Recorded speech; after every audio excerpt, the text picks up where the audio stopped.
It's happy time, people. Welcome back to Daily Wrap. Time for Yay or Nay. First up, how confident are you in our government? What about banks, the police, or organized religion? Well, according to a new Gallup poll, Americans have lost confidence in basically everything. Look at those numbers. Congress at 8%. Confidence in newspapers only 24%. For shame. Banks 28%. We were bashing bankers before. The presidency only 1 in 3. The Supreme Court below the presidency. Organized religion. There you go, Brad. 42%. And the police, after all the bashing they got this year, still above water at 52%. Now, we did say nearly everything. So, what do we still have confidence in? Small business and the military at 67 and 72%, respectively. Can Americans ever regain confidence in those other institutions, Rick Unger? They better. I mean, the country's developed an attitude problem. We've been through worse, folks, a lot worse. You know, read your history. It's not that bad. Phil Graham, Texas, said this back in the 90s. He got killed for it. He said, we're a nation of whiners. Are we a nation of whiners? You know what it is? I think that people feel like they're better than those other people. I think that people have a lot of confidence in themselves and they think they could do it better, which I don't think is a good thing, but I think that that's part of why you see those numbers. You believe lawyers were below water? I couldn't believe that. Oh, shocking. I know.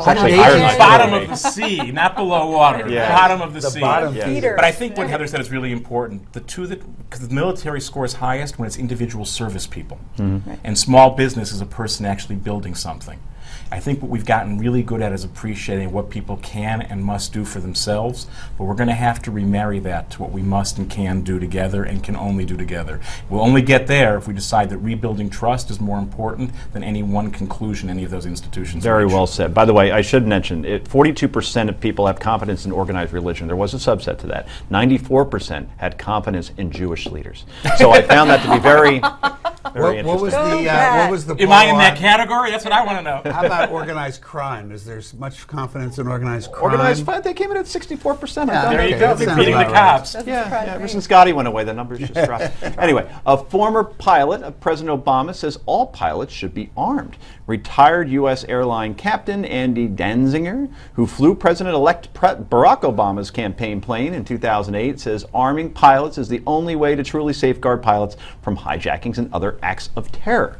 The pilot has been fairly outspoken in the past about the TSA being ill-equipped to handle terrorism. Is this a good idea, Brad Hirschfield? Yeah, I wish it was that simple. And if he's going to keep advocating for this, he probably wants to stop writing pieces that talk about terrorists eating lead. This is not some 1920s gangster movie. Well said. Heather? Yeah, I mean, I do think that there's an argument to be made that they should be armed. I think that it's what can it hurt, and the benefits could be very helpful. Rick? Yeah, I'm kind of where you are, Heather. I can see the benefits, but it's not that simple. It's a much bigger conversation. Totally agree. We're in agreement on that one.